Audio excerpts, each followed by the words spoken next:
یہ جو موقع آتے ہیں نا شب برات کے، شب قدر کے، یہ بنیادی طور پر اللہ تعالیٰ کی طرف سے دی ہوا موقع ہوتا ہے کہ چلو تمہیں چانس دیتے ہیں، پابندی کوئی نہیں، لیکن رب کی طرف سے نا موقع ملتا ہے، چلو تمہیں ایک موقع دیتے ہیں، چلو اپنے آپ کو کلیئر کر لو، تمہیں موقع دیتے ہیں، یا اللہ کیا کرے کچھ بھی نہیں، آ کے نا سچے دل سے 2 رکعتیں پڑھ کے توبہ کرو، عرش کا مالک پچھلے سارے معاف کر دے گا۔ ان لوگوں کی باتوں پہ نہ جائیں جو بلا وجہ پریشان کرتے ہیں لوگوں کو۔ شب برات کا حوالہ بھی نہیں مل رہا، حالانکہ ترمذی شریف میں حدیث موجود ہے، سیاستہ کی روایت ہے ترمذی میں۔ پہلے کہتے ہیں سیاستہ سے دکھاؤ، جب سیاستہ سے مل گئی تو آپ اور کدھر جانا ہے؟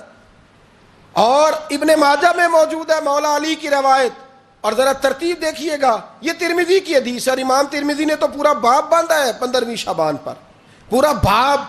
اب تمہاری مرضی ہے اگر تم نئی بات کو سمجھنا چاہتے، لیکن میں نے پہلے بھی کہا تھا، پھر کہتا ہوں، اگر ہمیں کوئی شخص کہتا ہے کہ شب برات کو اٹھ کے نفل نہ پڑھو، تو بھائی نفل ہم نے پڑھنے اللہ کی رضا کے لیے، ہمیں کسی بندے سے ڈگری لینے کی ضرورت نہیں، نہ تو ہمارے اور رب کے درمیان معاذ اللہ کوئی وسیلہ ہے کہ تو کہے گا تو پڑھیں گے، جب دل کرے گا پڑھیں گے، اور جتنے دل کرے گا پڑھیں گے۔ ہم تو نفل کہہ رہے ہیں اس کو، ہم نے کب کہا ہے ضروری ہے جو عشاء پڑھ کے سو جائے فجر تک سویا رہے، ہم اس کو گناہ گار نہیں کہہ رہے، لیکن یہ ضرور کہیں گے کہ گولڈن چانس مس کر دیا اس نے، چانس مس کیا ہے، یہ تو اللہ کی رحمت کا موقع تھا۔ حضرت سیدہ عائشہ صدیقہ رضی اللہ تعالی عنہا ارشاد فرماتی ہیں کہ شعبان کی 15ویں رات تھی، یعنی شب برات کی رات، فرماتی ہیں شعبان کی 15ویں رات تھی، میں نے اچانک نظر ڈالی تو حضور میرے بستر میں تھے، پھر میری نظر پڑی تو حضور نہیں تھے، میرے دل میں گمان آیا، خیال آیا کہ شاید کسی اور زوجہ کی طرف حضور کا میلان طبع ہو گیا ہو، وہاں تشریف لے گئے ہوں۔ فرماتی میں اٹھی باہر گئی تو نبی کریم علیہ السلام جنت البقیع میں تھے، قریب ایک جگہ پہ حضور دعائیں مانگ رہے تھے۔ فرماتے میں گیا تو حضور فرمانے لگے، ابو بکر کی بیٹی تو نے کیا گمان کیا کہ اللہ کا رسول تیری حق تلفی کرے گا؟ عرض کی حضور آپ مالک ہیں، کہیں اور جانا چاہیں تو میری طرف سے پابندی نہیں۔ کہتی ہے وہاں کھڑے کھڑے میرے رسول کریم نے بیان فرمایا، یہ ترمذی کے لفظ ہیں، حضور نے فرمایا عائشہ یہ شعبان کی 15ویں رات ہے، مدینے میں سب سے زیادہ بکریاں بنو کلب کا قبیلہ پالتا تھا، فرمایا آج کی رات بنو کلب کے قبیلے کی بکریوں کی تعداد کے مطابق اللہ میری امت کے لوگوں کی بخشی فرما دے گا۔ یہ وہ رات ہے۔ جناب عائشہ صدیقہ رضی اللہ تعالی عنہ نے بات رات کو سنی تنہائی میں، نبی پاک سے رات کو تنہائی میں حضور سے سنی، سویرے جناب عائشہ نے کل امت کو بتائی۔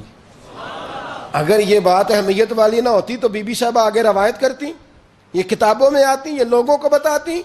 حضرت عائشہ نے روایت کیا، اور مولا علی شیر خدا نے تو کھل کے کہا، ابن ماجہ میں حضرت علی سے پیار کرنے والوں کے لیے الگ عنوان، مولا علی نے کھل کے فرمایا شعبان کی 15ویں رات کو رات عبادت کرنا اور سویرے روزہ رکھنا۔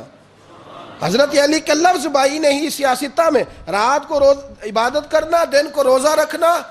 ویسے تو رب کریم ہر روز تہجد کے وقت پہلے آسمان پر نزول اجلال فرماتا ہے اور لوگوں کو فرماتا ہے کوئی بخشش مانگنے والا؟ کیا انداز ہے مولا علی شیر خدا حدیث روایت کرتے ہیں، رنگ کیا ہے؟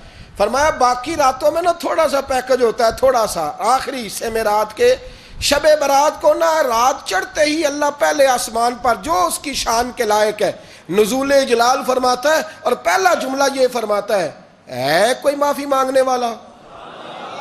اللہ کرے آپ کو سمجھ آئے، یعنی معافی دینے والا کہہ رہا ہے چلو آؤ ادھر آؤ ذرا معافی مانگو، میں معاف کرنے آیا ہوں، مانگو معافی، ہے کوئی معافی مانگنے والا؟ معاف کر دیں گے۔ اور آپ فرماتے ہیں ہے کوئی رزق مانگنے والا؟ وہ جو بڑی درخواستیں دیتے پھرتے ہیں نا مختلف اداروں میں، وہ ایک درخواست نا شب برات والی رات بھی دے۔ اور میں نہیں کہہ رہا، مولا علی شیر خدا فرما رہے ہیں، اور وہ خود نہیں فرما رہے، وہ نبی پاک کا فرمان نقل کر رہے ہیں، اور وہ رسول اللہ صلی اللہ علیہ وسلم کی بات نہیں بیان کر رہے، وہ کہتے ہیں رب فرماتا ہے کوئی روزی مانگنے والا؟ سارے سیٹھوں، نوابوں، جاگیرداروں کے پاس جا کے تھک گئے ہو، ایک دن میرے کہنے پر، ایک رات، ایک دیہڑی ذرا شب برات والی لگا کے تو دیکھو۔ تو میرے رسول پاک علیہ السلام نے ہمیں یہ میسج دیا، پیغام دیا، فرمائے اس رات جو اولاد مانگے گا رب اسے بھی عطا فرمائے گا، اس رات جو اللہ سے بخشش مانگے گا اللہ اسے بھی دے گا، اس رات جو رب کریم سے عزت مانگے گا اللہ اسے بھی عطا کرے گا۔ شارحین نے لکھا اس رات جو رب سے پردہ پوشی مانگے گا اللہ اسے پردہ پوشی بھی عطا کرے. جو جنت کا سوالی ہوگا رب اپنے فضل سے عطا فرمائے. کوشش فرمائیں, کوشش فرمائیں. 10 محرم کو ہمارے ہاں لوگ جاتے ہیں قبرستان, وہ کسی حدیث سے ثابت نہیں, میں منع نہیں کر رہا, جائیں 9 محرم کو جائیں, 10 کو جائیں, 11 کو جائیں, 8 کو جائیں, سفر میں جائیں, ربیع الاول میں جائیں, قبرستان میں جب بھی جائیں, منع نہیں ہے. لیکن شب برات والی رات تو خود رسول کریم گئے ہیں نا قبرستان. اب جو بات میں نے سمجھانی ہے اس کو سمجھیں. نبی پاک کی والدہ کا مزار نہیں ہے وہاں جنت البقیع میں. حضور کے کو بھائی بہن, حضور کیا کرنے گئے؟ امت کی بخشش کے لیے گئے. شب برات کی رات لالچی نہ بنے کہ صرف میں نے اپنے لیے روزی مانگنی ہے, کل امت کے لیے مانگے رب کریم سے. مانگے اپنے بھائی کے لیے, مانگے اپنی بہن کے لیے, مانگے اپنے بیٹے کے لیے, مانگے اپنی بیٹی کے لیے, مانگے اللہ کریم. یہ مانگنے کی رات ہے. پچھلی راتی رحمت رب دی کرے بلند آوازہ, بخشش منگن واریاں کارن کھلا جے دروازہ. آئیں اللہ کی بارگاہ میں اس رات کو کھل کے دعا مانگیں.